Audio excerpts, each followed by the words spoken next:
Hey guys, welcome back to my channel. If you're new here, hello, my name is Christian.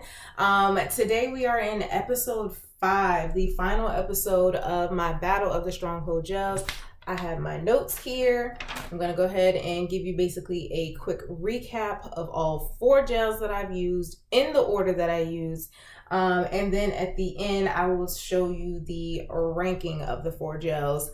And I'm curious to see what order you put them in. So go ahead, before we go forward with this video, go in the comments below, go ahead and put your predicted order, and then when we get to the end of the video, let's find out if you got it right.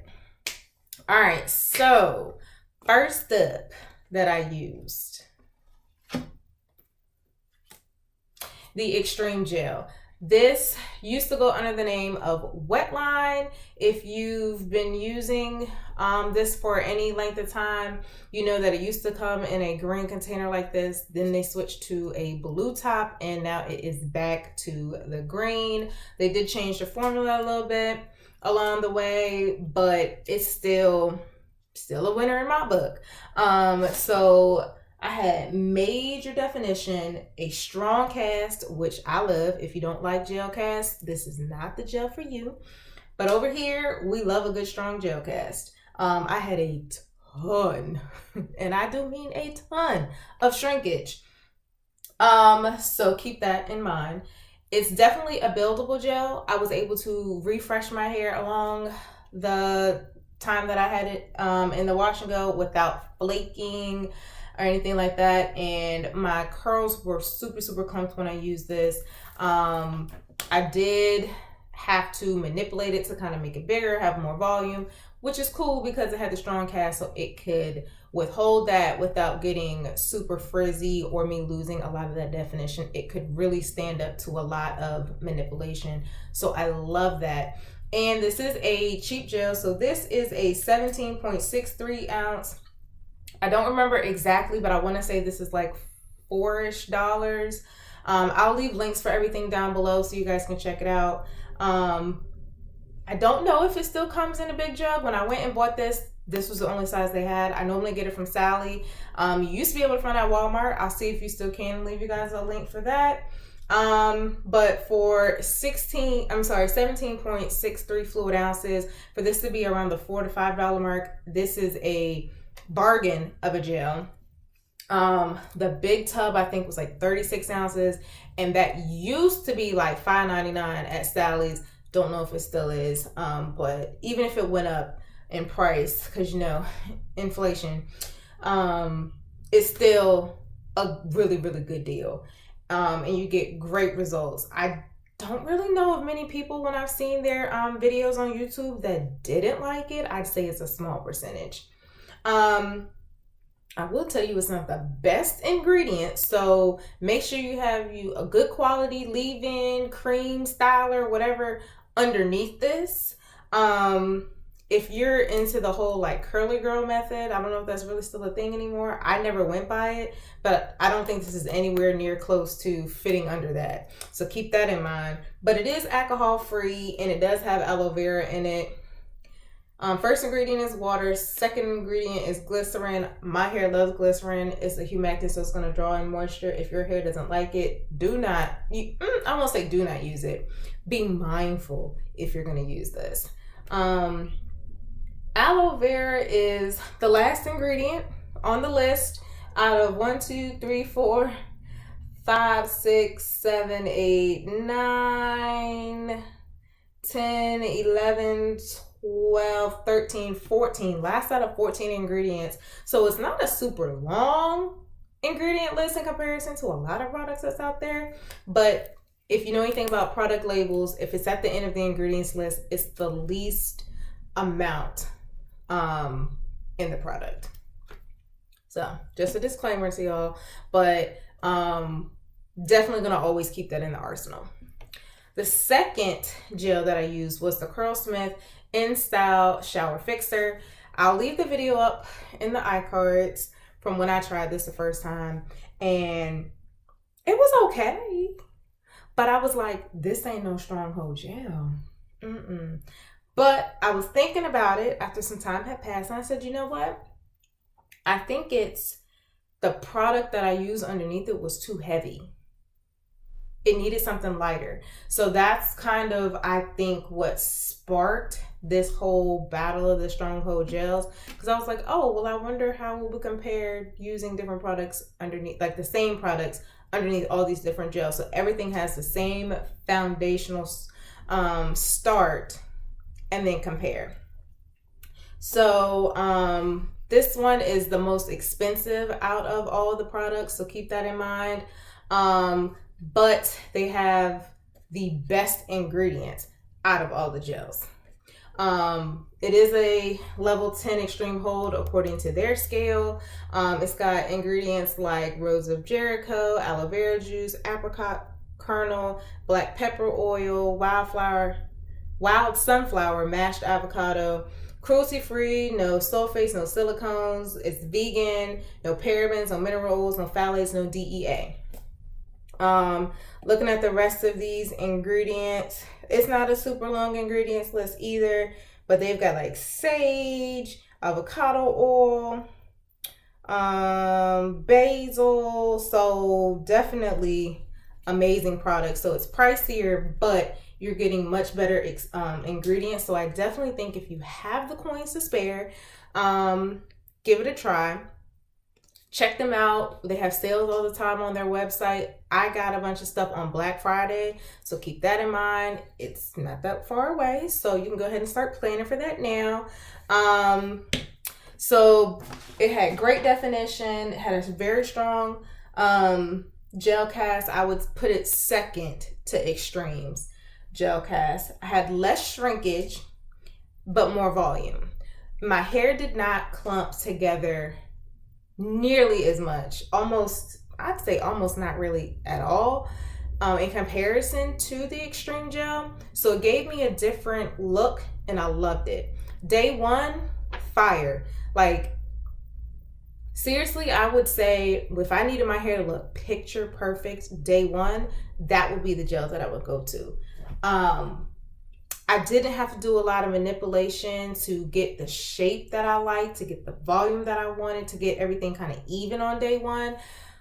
Typically for me, my hair shrinks in different levels. And this one kind of kept things a little bit more evenly shrunken, I guess, if that makes sense, without doing a whole lot.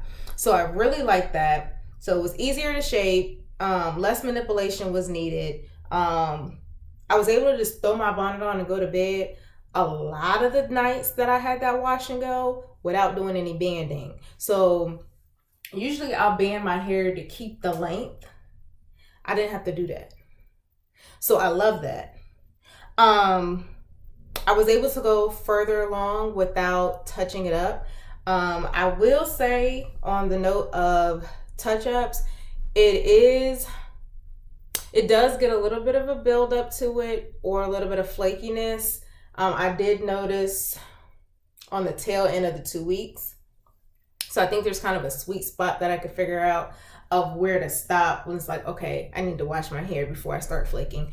It wasn't anything like super bad. It wasn't like I put on a black shirt and as soon as I move, boom, I'm covered in flakes. It wasn't anything like that.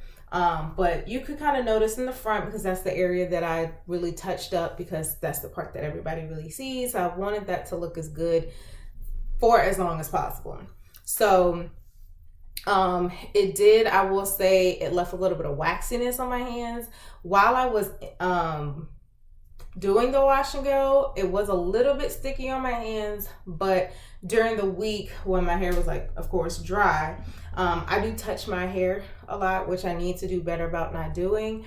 But I would feel kind of that waxiness on my hands. So that's something to be mindful of, but it also is kind of a pro almost, because it's a deterrent. Because I knew I would get that waxiness, it helped me not touch my hair so much. So that's a good thing. It's a bad thing, but a good thing. And I'll say it was literally probably the best wash and go I've had in the last 2-ish years, something like that. The third gel that I used was the Eco Style Krystal, also a max 10 hold according to their scale. I really good definition at first with this, but it was frizzy after a couple of days, and I knew it was going to do that because the gel cast was gone by like day 2. Again, my hair was not super clumped with this, so it was fine. So I got more of a voluminous look at first, but I think that also lent to the fact that it didn't last as long. If you guys watched that video, you know that I had gone to the water park with my nephew. My hair got wet, so you knew that wash and go was kaput. But I ended up restyling or refreshing my wash and go with the Eco olive oil gel, and it held up well. I didn't get flaking, no buildup. When I washed my hair, everything came out just fine. I didn't feel like I was like washing for days because I had 2 sets of gel, if you will, on. So that's a major plus.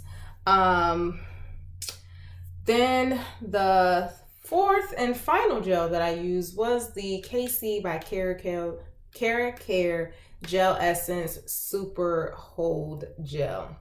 Now, if you guys watched the original video that I did of this, and if you haven't, I'll leave that in the iCards as well. I don't think I said this in the video, but I hated it. Because I was so disappointed. Because when you put something that says super hold gel, I expect it to be a super hold, and it was anything but. Even the second time around using it, it wasn't as strong. It was mediocre at best. It was a little bit of frizz on day 1. It had the least definition, I think, of all 4 wash and goes. It was super frizzy at day like 3 or 4. Again, very little gel cast, basically none. It wasn't very clumped, so I did get a little bit more voluminous look, and you know, on day 1 and such. And it didn't really hold up well to manipulation. So when it came time to shape and trying to stretch my hair, banding it or anything like that, I felt like I was losing the little bit of definition that I had way too fast. So I'm gonna say, for me, I don't think it's a bad product, so please don't think I'm bashing this product. But for me and my hair, this is not a wash and go gel. I do, however, like this for when I use it on my puff.